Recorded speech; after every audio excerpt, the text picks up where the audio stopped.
SBC Media. Brazil, a global economic powerhouse, deeply passionate about sports, and now home to one of the hottest markets in gaming. And we're giving it the full SBC treatment. Join industry leaders, market experts, and all the major players in the country for 3 days of content, exhibition, and epic networking at the first ever SBC Summit Rio. CasinoBeats.com is home of news and insight dedicated to the online and land-based casino sectors. With a dedicated writing team of gaming specialists, high-quality features, big-name interviews, and a daily newsletter, check out CasinoBeats.com today and make sure you never miss a beat. As the Twilight hour passes, the undead finally rest and the werewolves howl at the moon for a final time for another 12 months. The Halloween season has officially come to a close. During this time, the slot sector witnessed an abundance of seasonal themed slots, including a recent Beyond the Reels slot titled Treasures of the Count. And though the spooky area has ended, bonfires have been extinguished, the slot industry is still at the start of its seasonal theme period, with turkeys on the line for Thanksgiving and jolly old St. Nick doing the rounds. And this will be the topic of today's iGaming Daily podcast, sponsored by SBC Summit Rio, where I am joined by Craig Davies, was editor of Casino Beats, but you've got a new title now. I'll ask you about that in a second. You also pronounced it Davies. I did say it's Davis. It says Davies. I could just say Craig David and just go that way, or we can go American. Plenty of other people do. People call you Greg for some reason. So let's go with the don't know who I am anymore. You're just a man of many names. So Craig Davis, happy now? Thanks. No worries. We'll talk about your new title soon. And we've got Danny Lee, the business journalist from Casino Beats and Slot Beats. We're going to be talking seasonal slots and all things seasonal slots. We've got maybe some differing views on this, but we'll get into that in a sec. But Craig Davis, new job title. Yes, senior media manager now. So we've moved across to that part of the business, away from Casino Beats, which has been over 5 years, I think, writing for now. Yeah. How are you feeling about that? Going to be strange. Don't everyone be able to leave it alone. Yeah, you'll be dealing with more clients, though, so you'll still be kind of doing the same stuff. You'll still be focusing a lot on iGaming as well. I think it's still going to have a gaming slant, so yeah, you're right. We'll still be on there. You're our iGaming expert right now, so hopefully that doesn't fade away. No pressure. Perfect. Right, we're going to talk seasonal slots, and I've already mentioned we've had an abundance of Halloween slots.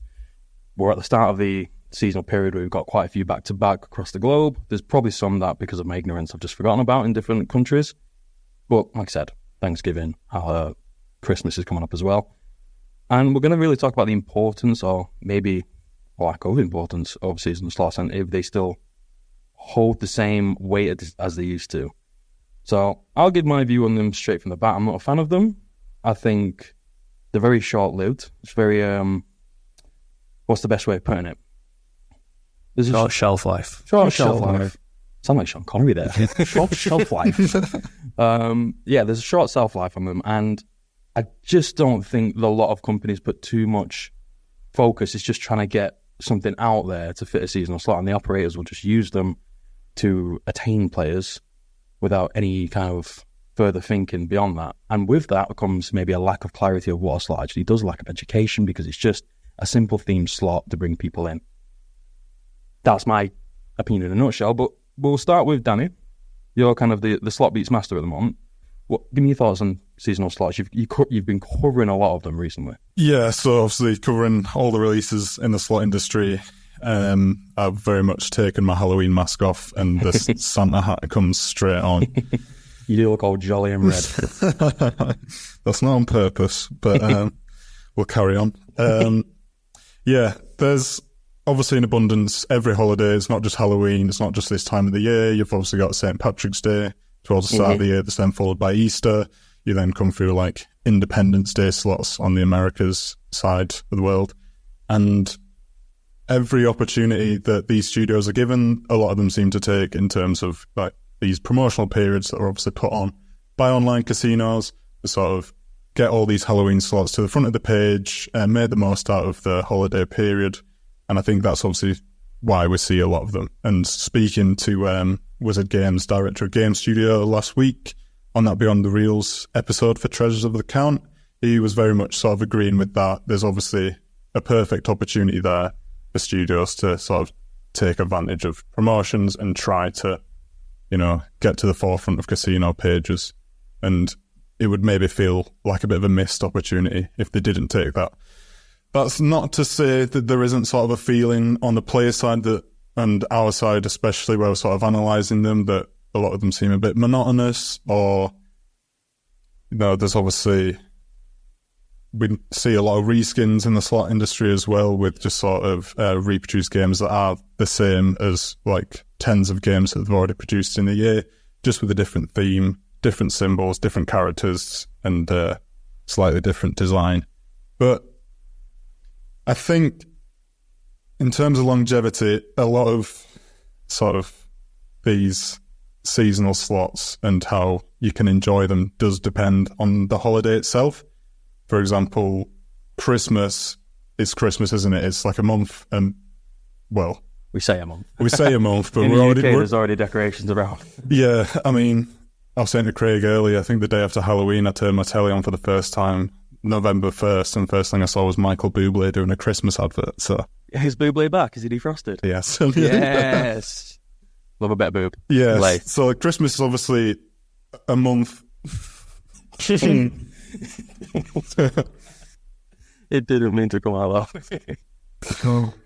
So Christmas is like a 2-month period at a stretch for a lot of these studios, because obviously we're seeing these games released already, and who is really going to want to play a Christmas slot in like March, April, May, that time of the year? But when it comes to sort of Halloween, you've got horror-themed games, they've sort of got a bit more longevity, so I think a lot of the time it does depend on the holiday that is being covered. See, I kind of get the idea of it's an opportunity missed, where a supplier thinks we need to release a seasonal theme slot, we need to get it on an operator's website, we need to get it in front of the page.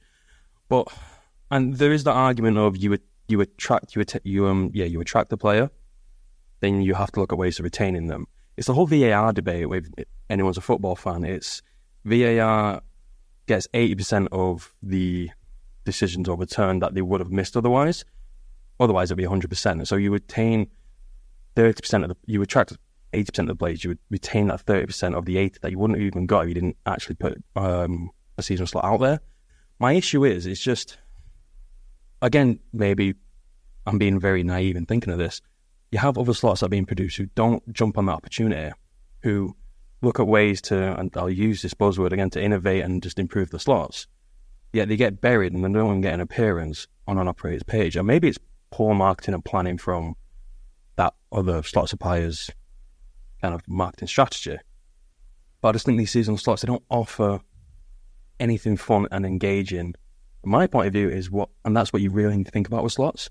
They have to be fun, they have to be entertaining, and if you're just getting a mass amount of seasonal slots being thrown at you, let's say 6-7 times a year, it just comes to a point where it's just like, stop. So the debate there is, how much does design influence player rather than the overall makeup of a slot feature mechanic-wise?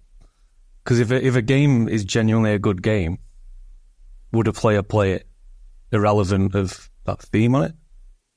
I mean, I do agree with a number of things what I've just said before you answer that. Danny's point on, like, Christmas and Halloween are completely different. If you've got no one's going to do a pumpkin themed slot, I don't think. There's probably one out there now, I've said that. But if you've got that's intrinsically linked to Halloween, right?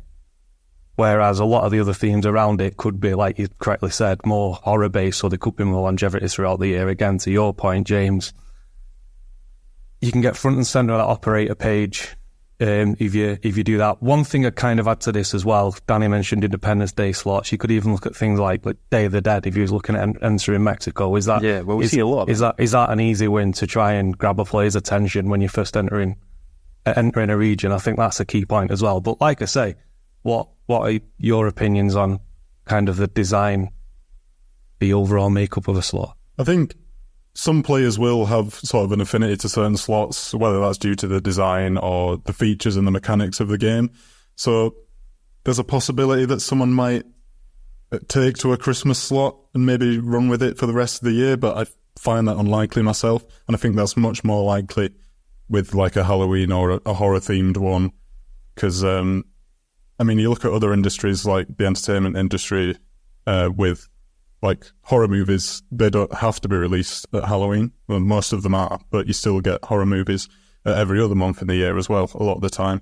So it's not... Commercial impact of being released at Halloween will be a lot higher. But you have to kind of factor that in as well when you produce a slot. I'd put the World Cup in there as well as a theme. I'd say with recently, it's probably pushing the word recent there, but we're off the back of a World Cup, and there was a lot of theme slots out there, but they're not really World Cup themed, just in keeping with the overall sport. But that has reoccurring popularity though, because it isn't just a World Cup, and I think the way a lot of suppliers went around it quite smartly is they didn't brand it as a World Cup slot, like you said. They branded it just as a football slot. And these slots can come back into circulation and come back on an operator's page at the start of a Premier League season, when the Euros come about, after the Christmas break or so forth, when football in the UK returns, even when the Spanish League starts, or when El Clasico begins. Something like that. Is that another beauty of a theme slot, though? Look at Christmas in particular, because I think we've said Halloween, you could get around it a little bit with themes, and it could be more year round. But if you look at a Christmas theme slot, yeah, you might get them 2 months, but does then in 10 months' time, when you're hitting that Christmas period again, is it like having a whole new set of slots? When they're not really, they've just kind of sat in the background for 10 months, but do they come back as a whole new set of slots for players rather than having to go through that whole process again? At that point, on your point there, if you have suppliers who are not releasing a new slot every year for a different season, if they're recycling the old slots, you can say, yes, then it has shelf life, it has longevity. And from that point of view, it's not just a player obtaining the players, it's retaining them and also then creating a commercial revenue for them, because then you're getting consistent users on this slot. I think my issue is actually when it comes down to your big seasons, your Halloweens, your Christmas, your Easter, at a push Paddy's Day as well. These slot suppliers, and I'm not going to name the names, but from working day in, day out in the slot sector like we do, you know who's just mass producing a slot to just get a slot out there. It's not innovative, it's not new, it's not engaging, it's not fun. Sorry, it is new because it's a new slot, but it's not engaging, it's not fun. Now, if they just recycle some of their old stuff and kind of put a bit more attention onto what they were putting into the slots, making fun features, gamification, mechanics are new and different. Heck, the base game spins can even be fun. And the design, like you said, design is something for me, put my consumer brain on. The first thing I'd probably look at is how a slot looks. For me, it's kind of the be-all, end-all. Before you even get into the features. We was in Miami last week, that Willy Wonka slot. It looked fantastic. It dragged me in every time I played it, and it was a mind blow on the senses, both ears and eyes, and it was a beautiful slot to play, and I kept playing it. That's what seasonal slots need to start doing, to just keep retaining the players, and also just to make them interesting. And I just feel like we're just getting mass-produced a load of slots just to fill a seasonal slot. I tend to agree on the design front. I'm not sure. I mean, you speak to a lot of suppliers over the years, and I feel like a lot of the messaging you get through is with regards to, the mechanics and the features, and you've just reeled it all off then, so I'm not going to reel it all off again. But that overall makeup of a slot will push the popularity. But yeah, that design, I mean, this isn't a theme, but I'm just going to use it as an overall example. There's only certain things where you could think it could probably get away with not as being as visually appealing. And like the NFL slot by Aristocrat, I mean, it looks incredible. But if you're sticking NFL on it and you're giving people the option to select their own franchise to play, like that's an appeal in itself. It could look like anything. It just so happens to look incredible. But slots as a whole, but we're talking seasonal slots. Yeah, it's got to the visuals. Unless, like Danny said earlier, certain players are going to have an affinity to a certain slot or a certain supplier. Unless that's a thing. I know friends that do, for example. But yeah, that visually appealing nature. And if you are recycling, another point there is how much has the industry moved in them 10 months. If the slot's just being recycled, does it just look old? It's a great point, and I think it brings up another question for another day. Is just how much does the slot sector move forward in a 12-month period? So you can argue probably not at all. There's probably an argument against that, but that's another day. But I think one thing we really have to think on when we think about seasonal slots, we can think with a consumer brain, which I think I've done for a majority of this, but we've also talked about the operator. That's massively important because for a supplier, that's their bread and butter. They need to appease the operator to stay on their front pages. And you have the same argument, I think, with seasonal slots that you do with branded slots. They're just used for an acquisition tool. Now, let's kind of look forward and kind of look at how we could use seasonal slots a bit differently. Danny, how would you move away from just having a seasonal slot for an acquisition tool for an operator and actually make it into something a bit more impactful for the player experience? I think it's to do with what you were saying earlier with getting that quality right. It's an approach we often talk about on these podcasts that we see from slot studios. There's either a quantity over quality approach, churning out games that may be a bit similar, same features, just reskinned into different games, or there's quality over quantity where you're putting time into your features, you're creating new mechanics, and you are sort of trying to almost make a name for the company as being a brand of supplier that offers unique and innovative games that you would want to play, games that you would look for when you're in an online casino lobby. So I've seen a few Halloween slots that sort of, they do that. They're a bit more, to use a buzzword again, innovative in the features that they use and the design elements as well, the different themes, the different corners of like the horror genre that you can find.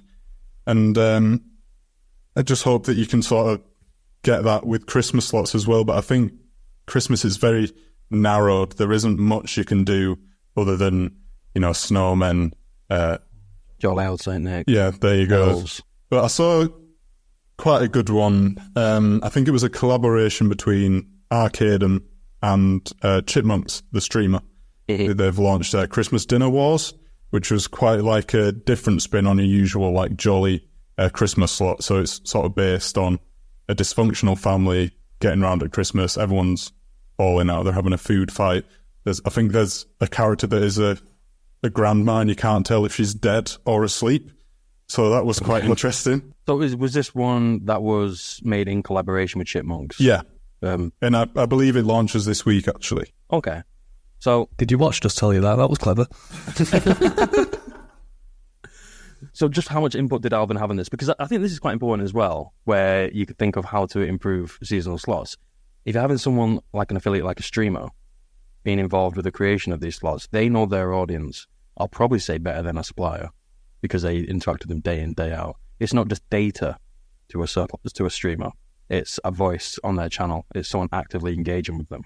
What's different between the cliche seasonal slots that we've kind of put in a bracket ourselves, or myself anyway, I won't speak for you both, and the one that Chipmunks produced with Arcadum? I suppose the collaboration itself is quite a different thing to what we see with these sort of slots. Like, we don't see many streamers collaborate. Obviously we see them, but we don't see like them every week, we don't see them every month, and I've certainly not seen many sort of seasonal ones. So it's quite an interesting approach to take to your collaboration with a streamer.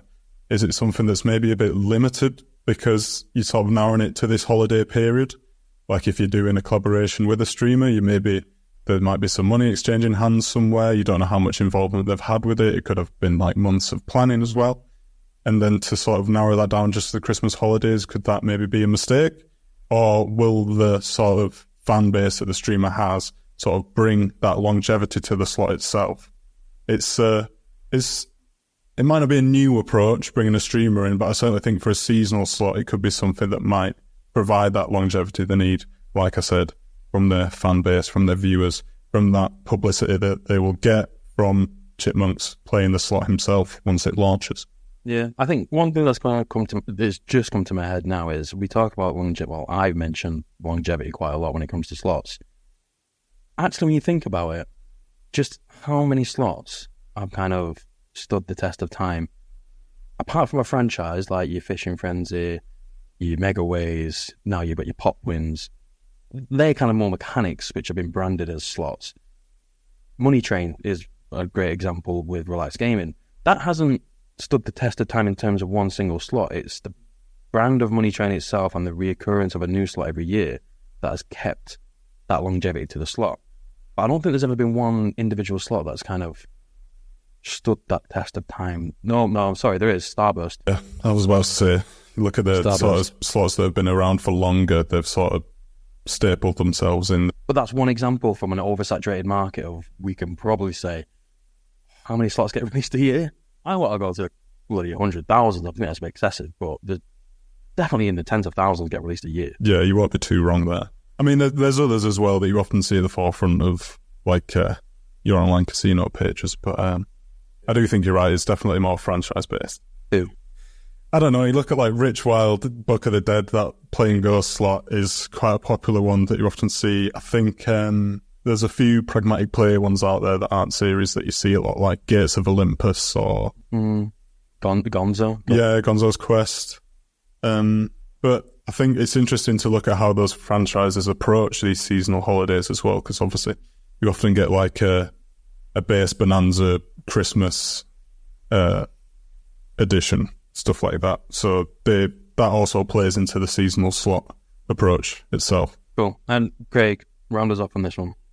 What do you want to see from a seasonal slot kind of moving forward? How would you want it to evolve? Or do you want it to evolve? Oh, that's a good question. I mean, what I'm going to say is I think it's all about being clever with design.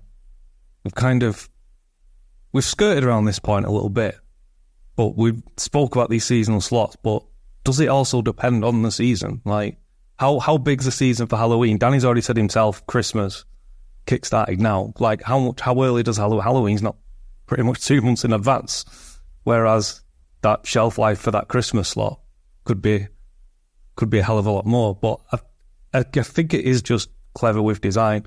Gone on about Halloween, St. Patrick's Day, for example. Like, you don't have to theme something St. Patrick's Day because there's already a very popular theme what's very closely related to it. You can release a slot that, yeah, it might look like, oh, they've got a St. Patrick's Day themed slot, but when you actually look at the nuts and bolts, it could not be at all. So I think it's all about being clever with design. It, like we've said, it is, well, unless a player has a certain affinity for a mechanic or a feature or a supplier or anything like that, I think it is about being clever with design, in my opinion. I'll sign off by saying there's one supplier out there who I think have done incredibly well in keeping longevity with the same slot while also being able to reskin it, and they pinned it as a chameleon slot.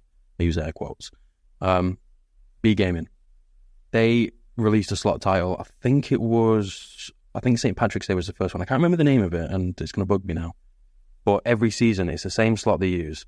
They just reskin it into the type of season they want. They did Valentine's Day one, Easter, Halloween, and Christmas, and so forth, and even some quirky days that you can't remember.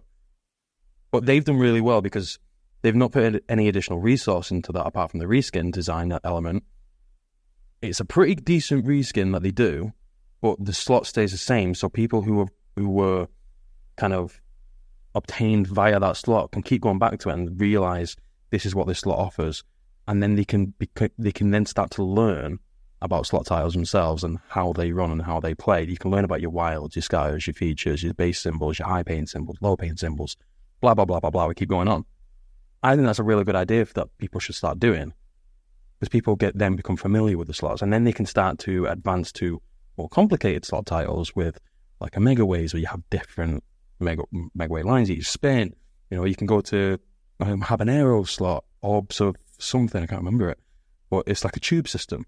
You can start learning then, but actually keep players familiar with the slots via kind of like a chameleon redesign, and then let that be a platform for them to learn newer, more engaging, more complicated slots. But we are going to sign off on that because we're just running the time, and we could talk about this for quite a while, to be honest. But this conversation was triggered from a Beyond the Reels that Danny, you conducted. That's on Slot Beats Now, Treasures of the Count. I'll put a link to the article and YouTube video in the description below for the listeners to check it out. But apart from that, Craig, Danny, thank you for joining us, and to our listeners out there, thank you, and you'll hear from me. No, you won't hear from me tomorrow. You'll hear from Isadora tomorrow with a special interview with someone from SBC Summit Latino America last week. Thank you, and goodbye.